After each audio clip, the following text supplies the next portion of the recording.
הקדוש ברוך הוא Masechet Ketubot Daf Amud Aleph 85a1. So we were talking about the fifth story yesterday. This is how we finished off, where we said that Yemar Bar Chashu, he had money by a guy. What happened was the person died and he left over a boat. So he went and he told the Shaliach, go grab the boat for me. So he went and he grabbed it. Right now, on the way to grab it, Rav Papa of Rav Huna, the son of Yeshua, they also lent money to the deceased. So they come and they tell the Shaliach, are you going to come and grab her where it's going to be bad for other people? He says, if you're going to grab, right, to be tofes balchov, you're not going to acquire. Right? Why? Because you cannot be a shaliach. So what happened? Tafsu inhu. So the Gemara on Pe'aheh Amud Aleph says, right? Tafsu inhu. What happened was Tafsua inhu. They grabbed it. Rav Papa Mimlach Maluche. So Rav Papa, he went and he took the mashotim. The mashot is the how do you say in English? The so he took these oar, right? The oars, and he started maneuvering the boat with it. Rav Huna ben Yeshua mamtachla be'ashla. So Rav Huna ben Yeshua, he came, right, and what he was doing is that he took the chevel, he pulled the chevel, right, in order to make it start moving. So Mor says, Ana kanina lekula, I acquired the entire boat. Mor Amar, ani kininu lekula. I went and I acquired the entire boat. So each one was saying, I acquired the entire boat. Yeah. So Paga Behur Pinchas Ben Ami V'Amalu. So Pinchas Ben Ami went and he saw him and he said, "Yeah, Rav Shmuel Rav Tavai Rav Shmuel said, Vehu Shetzurim Munachim Mishut Rabim." That's only if it's going to be Mishut Rabim, right? But if it's going to be in a Simta, which is called Shabim, everyone agrees you're not going to help. So therefore, so too, the boat is found in a Simta. So therefore, he says nobody could grab the boat. So Amru he went and he told. Rav Papa went and told Yeshua, says, I also grabbed it from the water which is going in the middle of the boat, which means, so it comes out that we didn't find the boat was not mamash al tzfat yam. We grabbed it right from the middle of the yam, and therefore, since it's going to be in the middle, it's like a shut rabim, and therefore it does help. So atu lekameh the Rava, they came in front of Rava. Samalu, he went and he told them. You guys are avazim levanim, right? Which are poshtim begadim me'al anashim. He says, I don't understand you. Right? What are you guys doing? Are you guys, these? How do you call this? Are you guys going to be these, navaz levan, a white goose? That you're coming and you're taking off the clothing of people. This is what Rav Nachman says. It only helps if you grabbed it when he was alive. If he already passed away, Kaddish, there's nothing much to talk about. It goes to your sheep. So therefore what? So therefore it doesn't help. So it's only going to help if it was during the lifetime of the person. Okay? Fine. Now we're going to bring another story to do with Tfisa. Remember, Tfisa is where they grab, right? Where they grab the properties. So Avime the son of Rabbi Yahu of Maske Bezuzu Befozai. Right? The people of Chozai, they had money, which means he was obligated the money. Right? So he sent the money in the hands of Chama, the son of Rabba Baravua. Azal Parine, and he went and paid them. So he told them, give me the document. Remember, basically, in the olden days, and even today, you have a document. Right? So if you have a document, the first thing that you're going to do is always going to make sure that when you pay back a debt, you want back the document.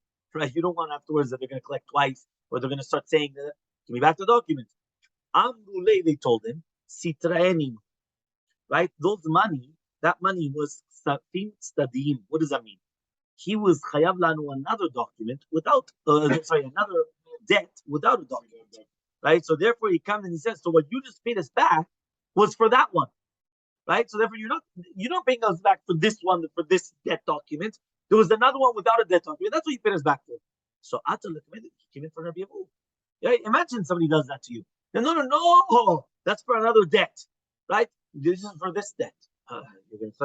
Amalei told them, Itlach Sade de Peratino says, do you have witnesses that you paid back? Elmaleh, he said, no, I paid it back without witnesses. Elmaleh, he says, right? The bigud that they could have said lahadam. You know what lahadam is? Lo hayu devarer dvarim meolam. Right? There was nothing. It never existed. Right? What are you talking about? You paid it back. You don't pay this back.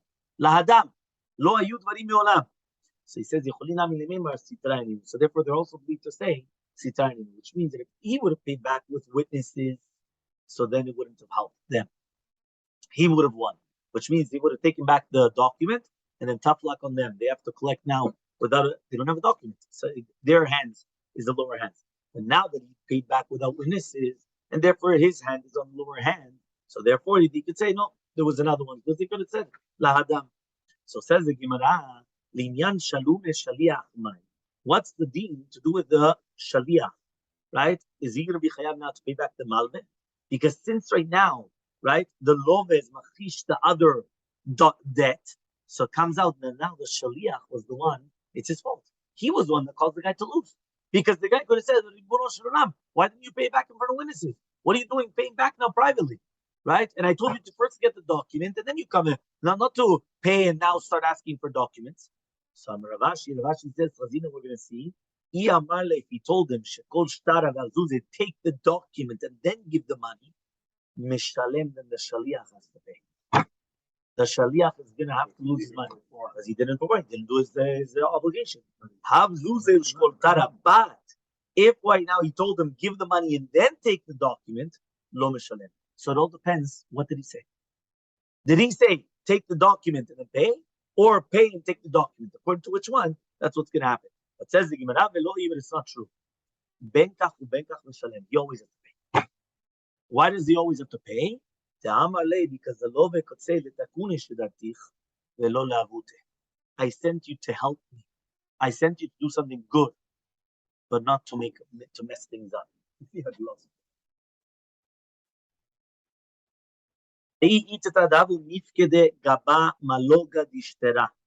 There was a woman that she was mufkad in her hand, right? A tik, full of shtarot, right? We're talking about a whole bunch of documents. Now, what happens is that the one of the documents, he died. Atu Yoshim Kator. So they went and they started asking her for it. Amralu, she said, Mechayim tafis nalu. I grabbed it when the father was still alive, and therefore he was obligated me money. So I grabbed it when he was still alive. So Atale came in there, when they came to Nachman, Amala, and he told her, It lichsadi de tavua minach mechayim lo ibinale. Said, do you have witnesses that the father asked it from you and you didn't give it to him? Amrale, she said, no. In Ken, if so, it's considered tfisa de lacha mita. Tfisa de lacha mita lo klum, and it's not considered tfisa. Like, why?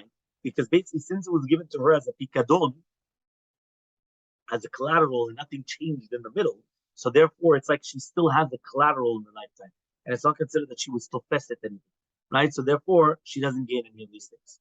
Okay? There was another story now. Right? A woman came and she was obligated to shvuah on the bedin of Rabba. Right? Why? Because it's the same thing. A person was obligated money, and she said, "No, I never borrowed the money." So Amrale, but Rav Chasta, right, the daughter of Rav Chasta comes, which is the wife, right? This is the wife of Rava, or the daughter of Rav Chasta. So she comes and she says, Yadana Baha, the Chashadua Shavua. She comes and she says, I know that this woman is already suspected on Shuat Sheker. Meaning she's known that she'll swear. So Abcha Rava Lishua Shekenegda. So Rava went and he turned it on the one against her. Meaning like this, certain times, right, a woman, like for example, in this case, she could have made the Shavua and then she would have been Ptura. But now, if right now you suspect that the person is going to come and lie, so what do? You flip it.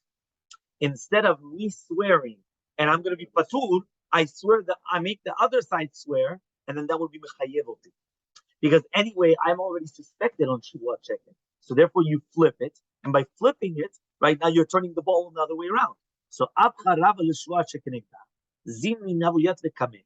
So in another place, right, it was in front of Rava, Rav Papa of Ravada Bar Matra.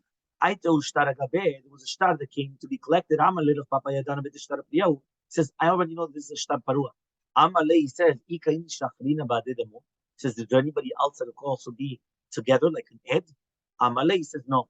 Elmaleh forgot the kamor ed chalav klum. He says, one second, even it's you, but you're only one ed. So one ed is nothing. Meaning, even though you're one of the dayanim here, right? You're one of the chashuvim, and we know you're not going to lie. But at the end of the day, you're only one witness. And the fact that you're only going to be one witness, we can't do anything. Fine. So ask the Gemara, Velo ye Rav Papa kebat Rav Chasta. So 1 second. Why is Rav Papa not any better than the daughter of Rav Chasta? Because it was a woman, it was okay, right? The daughter of Rav Chasta, which was Rav's wife, she comes and she tells her husband, "Listen, this woman is suspected on false, oaths and things like that." So he flipped it. It's the same thing. Flip it, right? Rav Adab Matna comes and he tells Rava that it's paid. Yeah. That's why it was Rav Papa's, right? So he says, I don't understand what's going on. Rav Papa should be like the daughter of Chasta. So answers the Gemara, but Rav Chasta kimni begava. I know, right, that the daughter of Chasta will never lie. Are you listening? He's referring to his wife. Yeah? He comes and he says, she will never lie. He says more, lo kimli begave. But to do with more, it's not baruli lilo safek. It's not 100% certain. Meaning the daughter of Chasta, which is his own wife, he knows for a fact it doesn't exist that she's going to change her words. He knows it. So for he relied upon her 100%. Here, he's not 100%. It could be 80%, 90%, 95%, but it's not 100%. He said it's not 100%. Right? He didn't do that. So says the Gemara, Papa says, if you're going to tell me now the concept of kimli bigave, I would actually come and tear a document if he says that it's parua. I mean, even one witness. The fact that he says it's parua, it's so. I know that the guy's not going to change. He's 100%. I would tear up a document. Says Gemara, Karana, you would really tear it up? She says there's only one witness. No, I would get rid of the chazakah with the shtar, meaning that even though the shtar had a chazakah, I wouldn't come and pay too much attention because I already know, right, what exactly is going on. Another story, right, again with a woman, right? The third story of Baladin. There was a woman that she was obligated to shivua in the bedin avra bebai barabai. Amar lehu hahu baldavar. Right, so the Baladin, which was Keneged, says to the Daini, right? She should come and she should swear in the middle of the city, in front of a lot of people. If Shard the Mikasfa, right, umodia. So he comes and he says, why? Because maybe it's somebody that's going to be there, knows the truth, and she's going to be embarrassed to publicly swear falsely. So Amra lehu, right? So the woman comes and says to the Daini, Kitvuli Sachvata, right? Come, right? And write to me the zechut of the bedin that I came in front and that I'm going to be patur, and give the ktav to Yad Shlish. Yaveli. Right? Give it to a third party, right? And then when I'm going to swear, right, you're going to give it to me. Why? Because basically she wanted it as if to say that, okay, fine, you want me to do this? No problem. Write down that if I'm going to come and I'm going to swear, right, I'm going to become exempt. Okay? So what happens, right? Write it. Why? Because basically now the Badin went and they said, okay, fine. What is the Baladin saying? The Baladin is saying, listen, I don't believe this woman. She's going to swear here falsely. Yeah. So make her swear publicly. Yeah. Why? She'll be muda. Says the woman, you want to play hardball? No problem. If I swear publicly, no problem. You guys write down the Medina document that if I'm going to swear publicly, I become Tura. And I want it in the hand of a shlish, of a third party. The second that I swear, the third party gives it to me, I'm patur. I have my document. Make sure. The Rabbi says, give it to her. Right? What does that mean? Not give it to her. Write the document and give it to the shlish, obviously, right? Do it. So ask the Gemara, Amar Papi, Nishum Datitu Mimulai, because you guys come from a family which are cut off, right, from days, right? That's what it says here, Mimulai. Mulai here we're talking about is that they're cut off from the days, right? Which one? Exactly. So Rashi says that they came from the house of Eli. Remember that the house of Eli, they used to die very, very young, whether it's at the age of 20, 40, 60, the curse. So Amritu Milu Muliata, so you guys are saying things which are cut off. That means basically, what are you guys doing? Right? He was saying, like, what's going on over here? Right? Obviously, he was a Kohen, right? Because he came from Eliah Kohen. So it says, Hamarava, Hayasharta the Daine. This is sure that the Dainim are going to come and they're going to be Katva Mikamed, the Nachtu Sadia Chatimati Dayu, that it was written before that the Dainim are going to come, right? That they're going to actually sign it. Sulat, Pasul. Alma makes like shit. This looks like falsehood. What's going on? How could they write the document even before she swears? What's going on? Hachanami makes like a shikra. So to here it looks like Zoran. Why? Because you're already writing that the woman is going to be pturah through a shivua, even before making the shivua. First make her do the shivua. Then afterwards you write it. Says the Gemara, but it's not true. Why? The Rav Nachman, like Rav Nachman. The Am Rav Nachman, all right, the Amar Rav Nachman. But says Rav Nachman, Rabbi used to say, even if you found a get in the ashpa, v'chatamo, and then you signed it, untanolo, and you gave it to her, it's going to be kasher. Yeah, so you see from here, it's not going to become pasul from the fact that it wasn't written for this. And we're not going to say that it looks like shikra. And even according to the rabbis that they argue, right, that they didn't argue only by the get, because the get you need lishma. Meaning a get has a special halacha that has to be written for her and for him, which means it has to be written lishma. Means it's not just enough stamp. You find a tofis, you go to the Torah Treasures, whatever it is, and you buy a get. Somebody once asked, Rabbi, right, why can't you just buy gets already written in? You just fill in the names, right? So somebody once answered, because if not, right, there will be gitin every single Monday and Thursday. You go buy a newspaper, you go buy a get, right, and you give her the get. You said, no. So it takes a long time. It's a process. You understand? It's a process. However, though, it's not true. The reason why is because you need ketiva lishma. You need it to be written for her and for him, which means before they come and they write, they come and they say they're going to write again. Right, L'Shem, this guy, that he's divorcing his wife, this woman, and that he's, you understand? That's what they have to do. But in other documents, module, right? So they're going to be modeh. The Amar Ravasi and Rav Yochanan says Ravasi and Rav Yochanan, shtar shelavabo ufra, or a document, right, which they borrowed, right, and then they paid it back. Eno chozer velove bo. So he's not going to come and be chozer, right, and to be love. Okay, shekvar nimchal shibudo, right, because it's already going to be machul the shi'abud. It's already going to be machul, right, the subjugation. Tamad nimchal shibudo. It's only because it was nimchal shibudo. Aval lemitzi, right, keshikra pe'amud bet 85b. But the fact that it looks like sheker, lo chashina, we're not going to suspect. So you see from here, right, that there's not going to be a problem, right, with this whatsoever. Okay. Next story. Okay, how Gavra.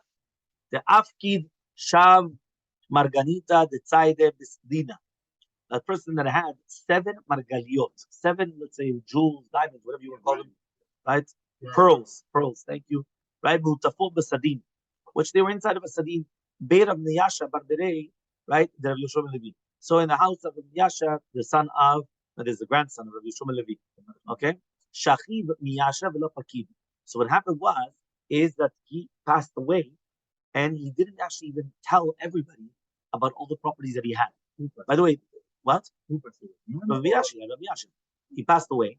Now, he didn't have enough time to tell the people all the properties that he had in his reshut. This happens many times. All of a sudden, the person passes away, and he had, whether it was a collateral by him, he had somebody's watch, he had this, or sometimes their own properties. Right? He had money in this, he had money in that, and, not always do they expect it. So he didn't tell anybody. He didn't say anything. So Atu Lekamed Rabbi. So they came in front of Rabbi. Amar lehu, and he said, Chada diadana be Rabbi Miyasha bor Rabbi Yoshua ben Levi delam. One of them is that it's known on Rabbi Miyasha, the grandson of Yoshua ben Levi, that we know that he doesn't have money. That means he doesn't have money to buy, right, these pearls. So therefore, the guy has these pearls. There's something here. Right? The old Hakiyav Siman, and not only that, they gave us Siman. You understood? So since they gave us siman, right, that it was inside of this handkerchief or whatever it is, so therefore it's already going to be good enough. But this is only going to be if it wasn't we're not placing the nacha that the one was not usually accustomed to coming in and out in the house of Miyasha. If he was accustomed to going there, right? So therefore, we're going to say it's somebody else. He just saw it. which means like this. Let's say, for example, right, the doctor, yeah, John Paul always is going, right, to somebody's house. So now, the fact that afterwards John Paul is going to say that I have a siman, that this belongs to me, it's not a siman. Why? Because if you're always going into his house, it could be somebody else brought it one day. You were there, and you saw it, right? Or you come and you say, oh, well, there's a nice sudar. What's that? No, there's diamonds inside. So therefore, it's not a siman. There's the fact that you're... Now, if you never go to the guy's house, it is going to be siman. Why? How do you know? You never go. How do you know? Right? Certain people, they never invite you to their houses. So therefore, how do you know? The fact that means that was really yours. Because the siman was exactly what you gave it to him. Not because you actually come, right? And you actually know, you don't know. Okay, so that's what he says. That's only if you got another story which is very simple. How gavna de afkid casa de kaspa bechasa. So the person that he gave a cost of kesef to chasa, shachiv chasa, just died on the spot, passed away. The lapakid, he didn't have enough time to tell anybody. Atu lekamed Rav Nachman, he came in front of Rav Nachman. Amalehu, Rav Nachman comes and he says, Yadana be bechasa de lo amid. I knew that the chasa that he wasn't rich. The other kiyam no, they have the simanim. The same exact story. Okay, another story. How There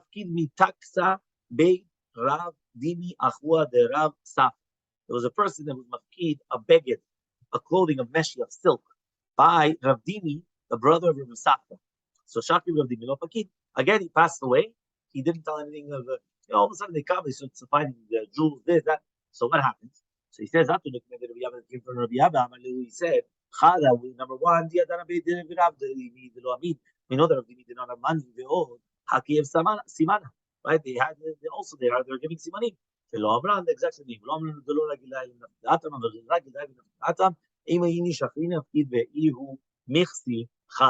Yeah, so very, very interesting.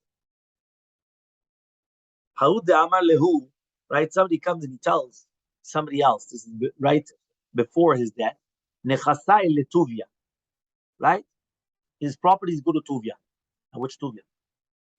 Yeah, which Tuvia? Shaki, right? So he passes away. Ata Tuvia. Tuvia comes and he starts asking, Amar Rabbi Yochanan. Rabbi Yochanan says, Rabbi Tuvia. Okay, so here's Tuvia. Yeah, here he is. Go, Becham. Obviously, he has to bring a proof that that's his name, right? But I'm saying, right, because not everyone all of a sudden changes their name to Tuvia. And I said, but, right, Tuvia came. That's it. We're not going to start it. So, however, though, if he says, Amar le Tuvia, the Ata Rav Tuvia, what happens now if he said Tuvia and Rav Tuvia came? His name is Tuvia. It's a rabbi. It's Rav Tuvia. Le Tuvia Amar, velo Rav Tuvia. It's only for Tuvia and not Rav Tuvia. Right?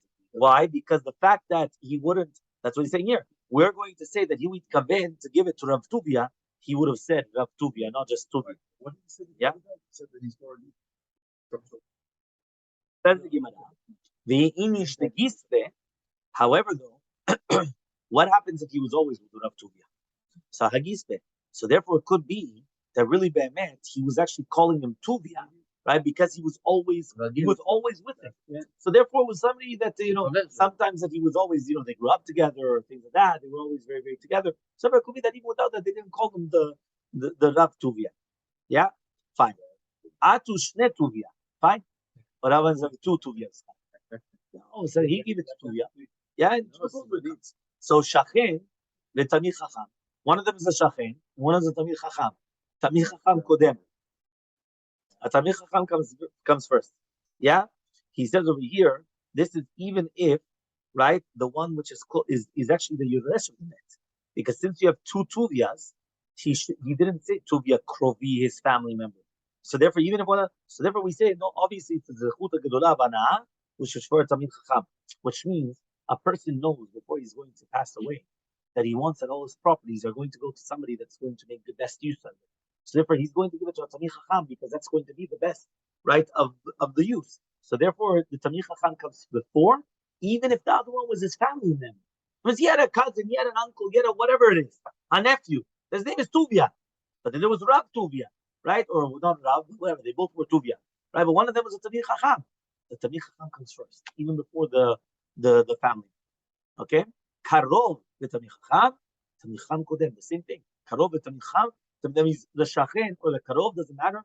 Tamid chacham always comes first. So ask the Gemara, fine, take now the tamid chacham out of the equation. Now the Gemara asks, shachen v'karov. Because you already told me, tamid chacham v'karov, tamid chacham kodem. Tamid chacham v'shachen, tamid chacham kodem. What about now shachen v'karov? Who comes first? A neighbor or a family member? So says the Gemara, Tashema, tov shachen karov me'ach rachok. Are you listening? It is better a shachen karov than an ach rachok. Meaning your neighbors, right, which are beside you, are better than an ach, than a distant brother. Why? Because at the end of the day, they're your family. They're the people that become. Okay, it could be that you have some kinship, whether it's blood relation, so.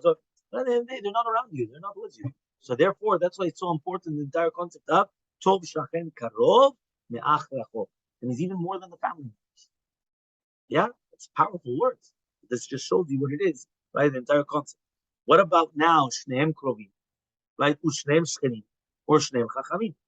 What about now both of them are krovim, or both of them are neighbors, or both of them are tamid chachamim? So says the Gemara, shula the dayanim. So then we put it on the dayanim to see which one does it go to. You understand? Now, I don't remember who said it. Somebody just said, okay, just split it. You can't just split it. Because if right now he went and he said that it should go to Tuvia, his kavanah was not to two different Tuvias. His kavanah was to one Tuvia. Now, he didn't say give it to anybody that's called Tuvia.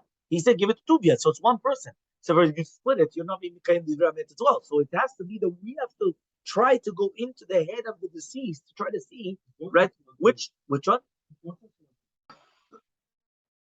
Amar le Rava livrei the Rochia Barabin. Says Rava to the son of Rochia Barabin. I'm going to tell you something that your father used to say, which is something very, very good. That was Shmuel said. You're going to sell a document, a debt document to your friend. By the way, this happens all the time, right? You sell debts. It happens all the time. For example, mortgages, right? It happens many times with mortgages or other things like that. You take a mortgage with one company, and then they come and they sell it to another company. So all of a sudden, your mortgage was with one company, and then they continue, selling it. And then all of a sudden, you come and you forgive him. The one who got the debt first? The milveh forgives the person. The new milveh or the first milveh? So Rava comes and he tells to the son of Rav Barav, I'm going to tell you something which your father said, which was very, very good. That which Shmuel says, if you're going to sell, right, if you're going to sell a debt document to your friend, and then afterwards you come and you are mochel, right, the lender, right, the one that, sorry, not the lender, the borrower. So you are the lender, you're being mochel, but now you already went and you sold it to a third party. So what happens is going to be machul, and then we'll speak about tomorrow on Devav, right, Amud Aleph, whether he's obligated to give money back, compensation, to the buyer or not, to the buyer of the document or not. But even the Yoresh is going to be mochel. So he says, but Shmuel is going to say, however, if it's a woman that during the time of the wedding she's coming in and saying and then she's going to come and she's going to forgive, it's not going to be mechul. Why? Because his hand is like current. So the family members of Rav Nachman, they went and they sold the ketubah. Then what happened was she got divorced and then she died. So now she left the daughter. So now what happened was that technically now there's the ketubah. The ketubah should be paid down to the daughter. So now what happened was that he went and he acquired the ketubah from the mother. So now the daughter comes and she's saying, I want to collect. Rav Nachman says, Leka delisma la etzah. Says what? Nobody can give her an etzah, right? What's the etzah? What she should do is she should forgive the ketubah of the mother to the father. And then she's going to get all the money from him. Shama hazla achida. So that's exactly what she did. Did you understand what she did? Somebody already bought the ketubah from the mother. Now the daughter wanted the ketubah, but now if the daughter's going to take the ketubah, somebody else takes it. So what did they want to do? They said, very, very simple. You know what you do? Somebody has to tell her to forgive the ketubah of the mother. Now if she forgives the ketubah of her mother, now the guy loses the money, and now she's going to collect everything as an inheritance. You understand? But not as a ketubah of the mother anymore. Now anyway, she was the only daughter anyway. So anyway, she was going to collect everything as an inheritance. But she wanted the ketubah of the mother. Now she's going to take the ketubah of the mother. She's going to lose it. But if she forgives it, so now she's going to get everything afterwards anyway, which were an inheritance. So that's what she did. She forgave the ketubah of the mother, and now she's going to collect everything and the inheritance. So Rav Nachman says, "So well, we made ourselves like lawyers, right? You remember what lawyers are, right? The lawyers are liars. What does that mean? They come, they you have to remember many times, and that's a problem with right, right? Because they twist what's written. So if it's twisting, it's not really the truth, right? So what happens? That's what we did. We made ourselves like that. So what do we think at the beginning? So we'll speak about what was the Havamim in the Maskana. Why did they actually do that? A wonderful day.